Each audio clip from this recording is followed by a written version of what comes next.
Hello students, welcome back again and today I'm going to explain you about lines and angles। आज मैं कुछ concept basic concept बताने जा रहा हूं जिसके आधार पर बहुत ही आसानी से आप इस तरह के क्वेश्चंस को बहुत ही आसानी से बना पाएंगे। किन किन बातों का ध्यान रखना है आज आपको मैं चाहूंगा कि वीडियो आप कंप्लीट देखें। वीडियो छोटा होने जा रहा है, बहुत बड़ा नहीं होने जा रहा, तो मैं चाहूंगा कि आप पूरे कॉन्सेप्ट के साथ वीडियो को ध्यान से देखेंगे और बहुत ही आसानी के साथ इस तरह के क्वेश्चंस हो या फिर दैट मीन्स कि इसमें पी क्यू आर एस इस तरह के एंगल को फाइंड आउट करना हो या इस तरह के एंगल में एक्स फाइंड आउट करना हो, एंगल्स यहाँ दिए हुए हैं या किसी भी तरह के एंगल्स फाइंड आउट करना हो, किन कॉन्सेप्ट पर ध्यान देंगे आप, क्या क्या ध्यान में रहेगा कि आप बहुत ही आसानी से बना पाएंगे। तो मैं चाहूंगा कि वीडियो आप ध्यान से देखें। So we should not waste our time and now look at here. सबसे पहला आपका काम क्या है? सबसे पहले आप कुछ कॉन्सेप्ट, कुछ बेसिक कॉन्सेप्ट को ध्यान देंगे। क्या क्या ध्यान रखना है आपको कि मान लिया जाए कि आपके सामने दो लाइंस हैं, ठीक है, और दोनों लाइन क्या है, एल और ए, मैंने जिसका नाम दिया, और दोनों पैरेलल लाइंस है। पैरेलल लाइंस दैट मींस आप समझ रहे हैं दोनों एक दूसरे को कहीं इंटरसेक्ट यानी क्रॉस कहीं नहीं करेंगे, पहला पॉइंट। दूसरा पॉइंट कि दोनों के बीच का डिस्टेंस भी क्या होगा, इक्वल होगा, ये दूसरा पॉइंट ध्यान रखेंगे। तीसरी बात मैं जो बता रहा हूं कि यदि आपका कोई तीसरा लाइन जो इंटरसेक्टिंग लाइन है एक उस दो लाइंस को कट कर रहा है, तो आप सबसे पहले किन किन बातों का ध्यान देंगे। सबसे पहला पॉइंट कि ये जो लाइन, जो पैरेलल लाइन आपको दिख रहा है और जो इंटरसेक्ट लाइन, ऊपर की बात मैं कर रहा हूं, ध्यान दीजिए, देंगे आप, कॉन्सेप्ट क्लियर रखेंगे आप। लाइन के ऊपर की बात मैं कर रहा हूं, इस लाइन के ऊपर, यहां भी इस लाइन के ऊपर, यहां पर एक एंगल बनता हुआ दिखाई दे रहा है इन दोनों लाइन से, ठीक है ना। यहां भी देख रहे होंगे कि इन दोनों लाइन से यहां पर एक एंगल बनता दिखाई दे रहा है। दैट मीन्स कि चाहे वो लाइन के ऊपर हो या उन्हीं दो लाइन से बनता हुआ, चाहे वो नीचे बनता हुआ दिखाई दे रहा हो एंगल, दैट मीन्स ये दोनों एंगल, चाहे ऊपर वाला दोनों एंगल हो या फिर नीचे का दोनों एंगल हो, ये दोनों क्या होगा, हमेशा इक्वल होगा, जिसको हम लोग किस नाम से जानेंगे, करस्पॉन्डिंग एंगल्स के नाम से जानेंगे। ओके स्टूडेंट्स, नेक्स्ट पॉइंट ध्यान देंगे, ये केवल लेफ्ट, दैट मीन्स कि मैं लेफ्ट की बात नहीं कर रहा हूं, राइट में भी अगर ऐसा हो, देख रहे होंगे आप, इधर भी आपको इन दोनों लाइन से ऊपर बनता हुआ एक एंगल दिखाई दे रहा है यहां पर, और यहां भी देख रहे होंगे इन्हीं दो लाइन से ऊपर एक एंगल बनता हुआ दिखाई दे रहा है, ठीक है ना। तो ये दोनों भी आपस में बराबर हो जाएंगे। और उसी तरह से आप देख रहे होंगे नीचे जो एंगल बनता हुआ दिखाई दे रहा है एक बड़ा सा एंगल, तो दैट मीन्स कि जो नीचे भी बन रहा होगा, यानी उसी लाइन से जो पैरेलल लाइन दिख रहा है, दोनों पैरेलल के नीचे देखेंगे। जब आप ऊपर देखेंगे तो दोनों के ऊपर देखेंगे एंगल, और जब नीचे देख रहे होंगे दोनों के नीचे देखेंगे। इस कंडीशन में आप इसे क्या कहेंगे, करस्पॉन्डिंग एंगल कहेंगे। ओके, सेकेंड पॉइंट जो मैं बता रहा हूं ये है आपका करस्पॉन्डिंग एंगल। दूसरा पार्ट, अगर यही दो लाइन पैरेलल हैं, ठीक है, और एक इंटरसेक्टिंग लाइन को कट कर रहा है, मान लिया एल और एम को, मान लिया पी एक लाइन इंटरसेक्ट कर रहा है, ठीक है।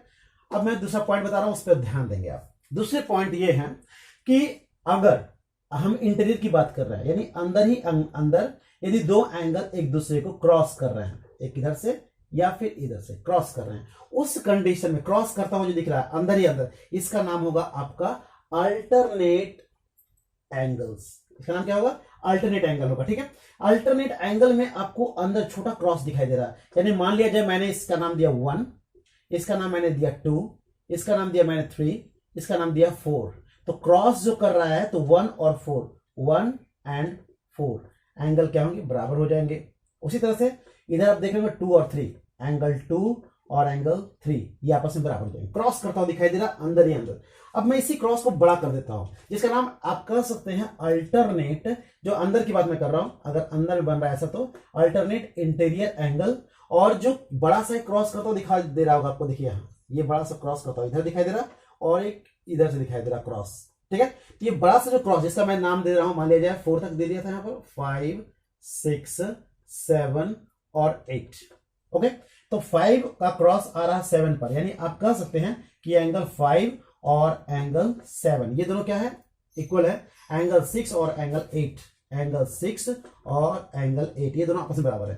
दैट मीन्स कि जो बाहर बराबर हो रहा है उसको हम लोग क्या कहेंगे, क्रॉस करने पर, इसका नाम है अल्टरनेट एक्सटीरियर एंगल। ये दोनों, ये सारे जो दिखाई दे रहे हैं ये अल्टरनेट एक्सटीरियर एंगल के एग्जाम्पल हुए, और ये जो अंदर दिखाई दे रहा है ये अल्टरनेट इंटीरियर एंगल के बारे में बताया गया।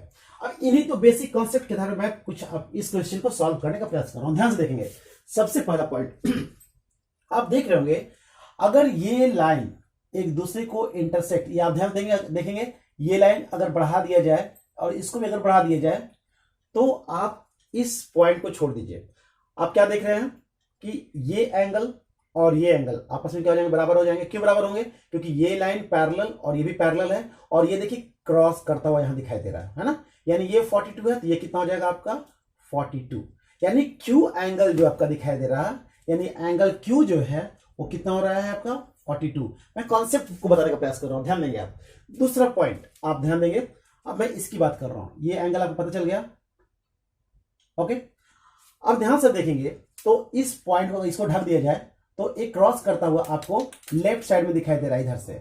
ओके, क्योंकि ये लाइन और ये लाइन पैरेलल है, और इसको अगर बढ़ा दिया जाए, दैट मीन्स कि इस पार्ट को हटा दीजिए और इसको अगर बढ़ा दिया जाए इस पॉइंट को, तो आपको क्या दिखाई दे रहा है कि ये पॉइंट दैट मीन्स ये 68 जो इधर दिखाई दे रहा है, यहां 68 होना चाहिए, ये आपका एंगल 68 हो गया। यानी ये दोनों अल्टरनेट इंटीरियर एंगल के अकॉर्डिंग इधर भी बराबर हुए क्रॉस करते हुए, और इधर आपको दिखाई दे रहे होंगे इसमें ये क्रॉस करते हुए, ठीक है ना। तो ये दोनों क्रॉस के अकॉर्डिंग यानी अल्टरनेट इंटीरियर एंगल के अकॉर्डिंग ये आपस में बराबर हो गए। ये आपने देख लिया। नेक्स्ट पॉइंट मैं बताने जा रहा हूं, ये आपका निकल गया, कौन सा एंगल निकला आपका, पी एंगल। पी एंगल आपका कितना है 68। अब एक पॉइंट और आपको जो की जानकारी होनी चाहिए वो ये है कि अगर कोई लाइन है इस तरह से, ठीक है, और किसी एक थर्ड लाइन के द्वारा उसको क्या किया जा रहा है, दैट मींस या क्रॉस किया जाए, या उस पॉइंट पर कोई एक थर्ड लाइन है, उस कंडीशन में आप देख रहे हैं कि यहां पर एक पेयर बन रहा है जिसका नाम है लीनियर पेयर। क्या नाम है इसका, लीनियर पेयर। लीनियर पेयर के अकॉर्डिंग इन दोनों एंगल का सम जो है वो 180 होता है। क्या होता है 180। तो आप देख रहे हो यहां 42 है, तो यहां 42 है, दैट मीन्स कि यहां पे कौन सा एंगल होगा, तो आप क्या करेंगे 180 में से आप 42 लेस करेंगे तो आपके पास क्या बचेगा 10 - 2 = 8, और ये 7 - 4 = 3, और ये 1, यानी 138, ये 138 डिग्री है, ठीक है। अब आप इस बात का विषय ध्यान दें कि आपका ये थर्ड पार्ट एक एंगल आपको यहां दिखाई दे रहा है, इसे दो तरह से निकाल सकते हैं। पहला, आपको मालूम होगा कि एंगल के दैट मींस किसी ट्रायंगल के तीनों एंगल का सम जो होता है वो क्या कितना होता है 180 होता है, ठीक है। यानी आप कह सकते हैं कि s + 68 + 42, यानी एंगल s + 68 + 42 = 180 डिग्री। ओके, ये आपको मालूम है। तो दैट मीन्स कि ये तीनों एंगल किसी ट्रायंगल के सम जो होते हैं वो क्या होते हैं, दैट मीन्स एंगल जो ट्रायंगल का जो एंगल्स होते हैं उसके तीनों एंगल का सम 180 होता है। तो एंगल s प्लस अगर इन दोनों को ऐड किया जाए तो 8 × 10 1 in hand, 6 और 1 7 और 4 11, ठीक है। 110 = 180 डिग्री। ओके, अब क्या करना आपको है, एंगल s फाइंड आउट करना है, तो 180 में से आप माइनस करेंगे 110, तो कितना बचेगा आपके पास 70 डिग्री। दैट मीन्स कि यहां पर आपका s जो है वो कितना है 70 है। अब ये तो एक पॉइंट बताया मैंने, एक तरीका बताया, इस s का वैल्यू लिखेंगे 70 डिग्री। दूसरी बात, आपके पास जो r था लीनियर पेयर के अकॉर्डिंग बता दिया गया था, कितना है वो आपका 138। आप चेक कर सकते हैं इन तीनों स्ट्रेट लाइन में भी जो एंगल बनते हैं, चाहे वो कितने भी एंगल्स उसके ऊपर बन रहे हो, सभी का सम किसी स्ट्रेट लाइन पे बन रहा है तो 180 का होता है। जैसे देख रहे हैं आप 68 है, 70 है और 42 है, आप चेक कर लीजिए 68 तीनों को ऐड कीजिए, 8 × 10 1 in hand, 6 और 1 7, यानी 180 डिग्री। इसके आधार पे भी आपने बताया।